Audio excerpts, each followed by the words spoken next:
Tenemos un objeto de 0.5 libras, ¿sí? Que se empuja contra un resorte y una vez lo tenemos en reposo y con una cierta deformación el resorte, se libera el objeto, se suelta el objeto y entonces, claro, como está deformado el resorte, está ejerciendo una fuerza hacia la izquierda. Al liberar nosotros al eliminar la fuerza que lo sostiene en su posición, pues la resultante sobre el objeto, la fuerza resultante sobre el objeto va hacia la izquierda, entonces el objeto se va a ir hacia la izquierda, ¿sí?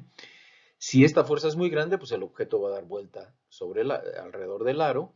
Si la fuerza es pequeña, pues el objeto pues, va a llegar hasta cierta altura y se va a regresar.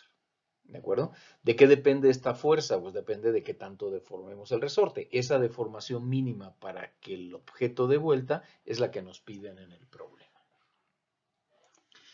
Bueno, algo que tenemos que ver es cuál es la condición física que necesitamos, o sea, entender o plantear matemáticamente la condición física que hace que este paquete pueda alcanzar a dar la vuelta. Entonces nos podemos fijar en lo siguiente.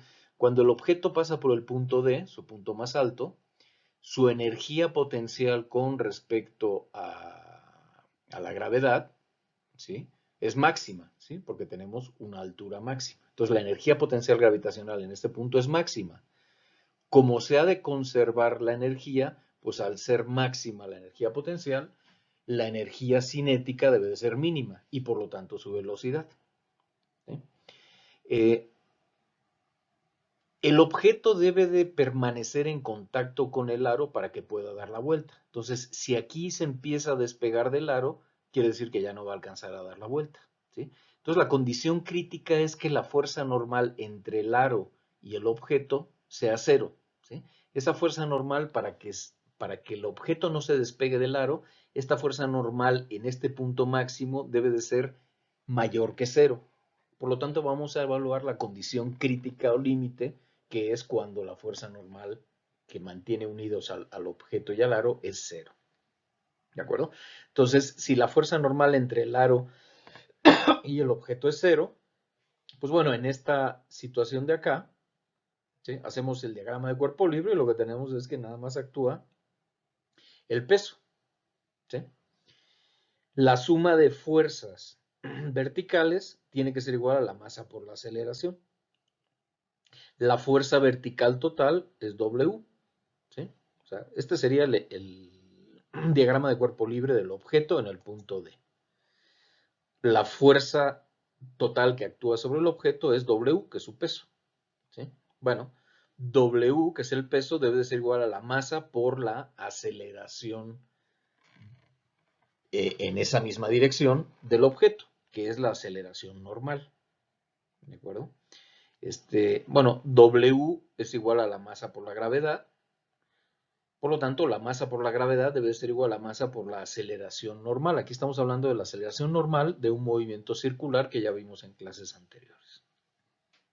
Bueno, la masa se elimina y por lo tanto la aceleración normal debe de ser igual a la gravedad. Esta sería la condición crítica para la cual el objeto se mantiene pegado al aro, es decir, cuando la fuerza normal es cero, ¿sí? O cuando el objeto se empieza a despegar del aro, si quieren verlo así, ¿no? Es la condición crítica, que la fuerza normal sea cero, es la condición que, que separa a la condición donde esto se cae y la condición donde sigue moviéndose en movimiento circular. Por lo tanto, la aceleración normal debe de ser igual, o la aceleración radial, pues, debe de ser igual a la gravedad. Sabemos que en movimiento circular la aceleración normal o radial es igual a la velocidad al cuadrado entre el radio de giro. Despejando de aquí tenemos que la velocidad al cuadrado debe ser igual al radio de giro por la aceleración normal, la cual sabemos que debe de ser igual a g en el instante crítico.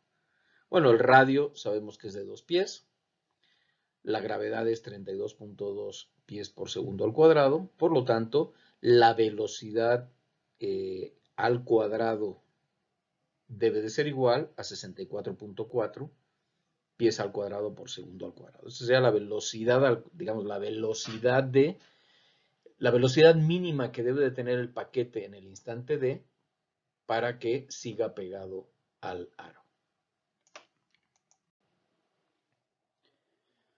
Bueno, ahora vamos a analizar toda nuestra situación. Ya sabemos cuánto tiene que valer BD para que esto se mantenga pegado al aro. Entonces, este es el esquema de inicialmente la posición 1 sería esta, donde el resorte está comprimido y tenemos una velocidad inicial 0. El paquete viene para acá y luego sube, sube, sube hasta que llega a este punto con una velocidad BD, que es la que hemos calculado y que es la mínima para que no se despegue el objeto del aro.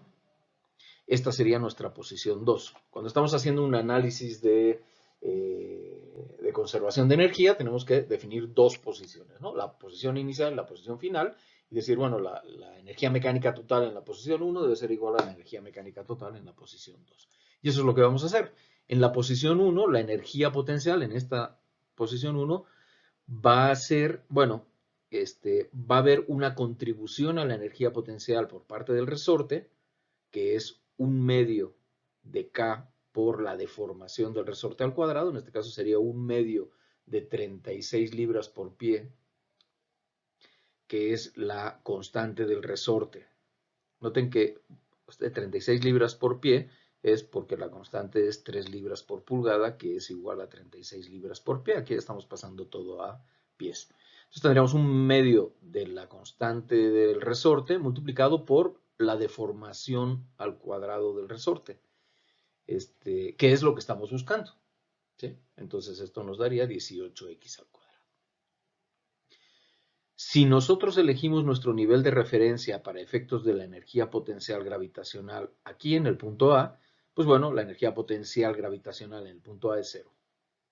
Por lo tanto, la energía potencial total en el instante 1 es la energía potencial elástica, que es 18x al cuadrado, más la energía potencial gravitacional, que es 0. Por lo tanto, la energía potencial total en el instante 1 es 18x al cuadrado. De una vez calculemos la energía cinética. Bueno, la energía cinética en este punto es 0, porque la velocidad inicial es 0. Vamos a evaluar la posición 2. En la posición 2, la energía potencial debido a la gravedad va a ser igual al peso del objeto multiplicado por la altura sobre el nivel de referencia que habíamos seleccionado, que es 4 pies. Entonces tendríamos 0.5, que es lo que pesa el objeto, multiplicado por 4 pies, que es 2 pies por libra. La energía potencial en la posición 2 debida al resorte, pues es 0. ¿Por qué? Porque una vez que se libera el objeto, pues el resorte ya queda indeformado. Entonces ya se liberó toda la energía potencial y por lo tanto la energía potencial cuando el objeto ya no está pegado al resorte, sino que ya anda por aquí, pues la energía potencial va a ser 0. Aquí estamos suponiendo que el objeto no está amarrado del resorte, sino que simplemente se comprime y cuando se libera el resorte y digamos no hay ninguna no hay ninguna posibilidad de que actúe a tensión la conexión entre el resorte y el objeto. Entonces el objeto se libera y el resorte se queda indeformado. Por lo tanto, su energía potencial va a ser 0. Entonces la energía potencial en el instante 2 va a ser igual a la energía potencial del resorte, que es 0, porque ya no está deformado, más la energía potencial gravitacional, que habíamos visto que era 2 libras por pie, por lo tanto es 2 libras por pie. ¿Cuánto es la energía cinética en el punto, en la posición 2? Bueno, es un medio de la masa por la velocidad d al cuadrado, que ya la habíamos calculado en la diapositiva anterior y era 64.4 pies al cuadrado por segundo al cuadrado. ¿Sí? Por eso nos sacamos la diapositiva anterior, nos sacamos la raíz cuadrada para obtener VD, porque lo que íbamos a necesitar es VD al cuadrado, no VD. ¿Sí? Y bueno, y la masa no es más que el peso multiplicado dividido entre la gravedad, y por lo tanto la energía cinética en el instante 2 es 0.5 pies por libra. La conservación de energía nos indica, como todas las fuerzas son conservativas, nos indican que la suma de energías potenciales y cinéticas se conserva. Es decir, la energía potencial en el instante 1, que es, la energía cinética en el instante 1, que es 0, más la energía potencial en el instante 1, que habíamos visto que era 18x al cuadrado, debe de ser igual a la energía cinética en el instante 2, que ya lo calculamos, más la energía potencial en el instante 2, que también lo hemos calculado. De aquí despejamos X y nos da este valor. Esto es expresado en pies, si quieren, esto sería expresado en pulgadas.